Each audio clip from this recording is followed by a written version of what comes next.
It's the late 90s. You walk into the arcade, maybe play some Crazy Taxi, some Daytona, Mortal Kombat, Time Crisis. Maybe you're tearing it up on DDR. Or maybe you're racking up frags in Quake Deathmatch. Believe it or not, there was a Quake arcade machine known as Quake Arcade Tournament Edition. It was officially licensed from id Software in 1998, developed by LBE Software, with arcade machines produced by Lazer-Tron as part of their new arcade PC system. Lazer-Tron was well known for their redemption machines, but in the late 90s they wanted to expand their horizons and target a more hardcore demographic.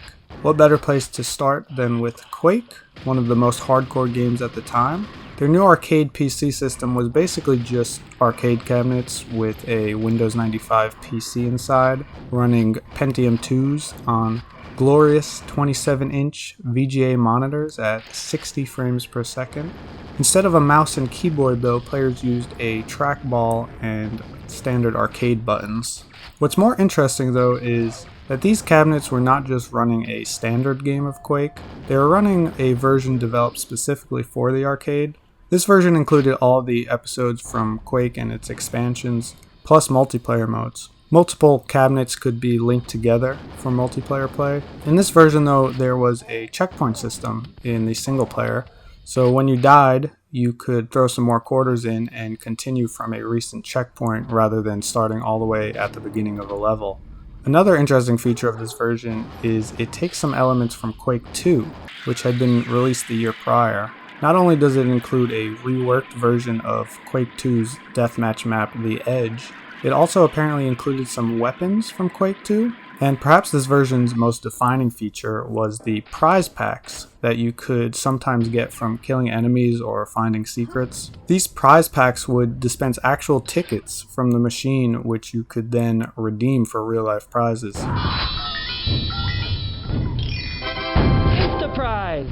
A dump of the arcade's hard drive has existed for a long time and has been available online, but the game was encrypted and required a security dongle to run, so the most anyone could ever do was really just look through its files. Last year, however, a user named Mills5 released a decryption program on GitHub that allows Quake Arcade Tournament Edition to be played for the first time really since the 1990s. So I had to check it out. After some tinkering, I got it running, though for some reason I couldn't get the prize packs to work, and I also didn't see any Quake 2 weapons anywhere. Not sure why this is, as I've seen footage of at least the prize packs in action, which is how you're seeing it here. If anyone knows what I'm doing wrong, please let me know. And if anyone has any information on the Quake 2 weapons, how to get those, or if it's even true that they're in there, let me know about that as well, because finding information for this game is not too easy, and I've seen some conflicting things. Other than that, the game has some different settings, specifically for arcade operators. You could alter the drop rate of prize packs, change the amount of blood and gore.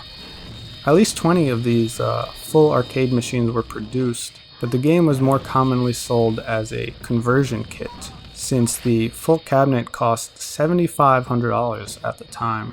At some point in the late 90s, all Sega GameWorks locations had the game. GameWorks, if you didn't know, was a sort of Dave & Buster's type of setup. A lot of them have since closed, but there's actually a few still in operation to this day. So yeah, Quake Arcade Tournament Edition was definitely out there, and people did play it, but it was short-lived and never really saw widespread adoption. It's now considered one of the rarest arcade cabinets to find, especially the non-conversion kits.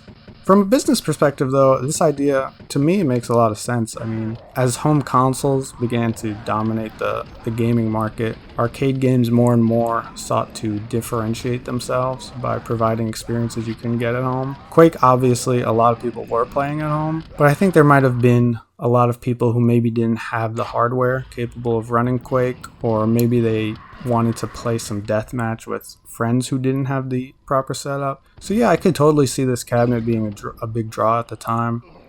Other games in the arcade PC system were planned, including Jazz Jackrabbit, Wipeout, Forsaken, Cardinal Sin, but I don't believe any of these ever came out. The only other game I think that did see the light of day was a version of Actua Soccer, which was originally released on DOS, sort of a competitor to Sega's Virtua series. There was also apparently a Quake 2 Arcade Edition, also developed by LBE Systems and Lazer-Tron, and actually was shown off at the 1998 Tokyo Game Show, at least from the information I've seen. But information on this game is even more scarce, so who knows really. But I did find a photo of the cabinet. If this is real, then I'm sure most likely there was only ever one cabinet ever produced, so technically this would be even rarer than Quake 1's arcade version. Whether or not Quake 2's arcade edition had any changes from standard Quake 2,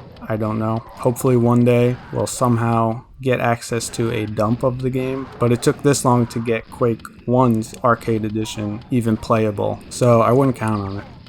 Lazer-Tron went out of business shortly after releasing Quake Arcade, so not much ever came of their plan to merge the PC and arcade markets. It's a shame because it would have been cool to see some different versions of more classic games. Anyway, thanks for watching.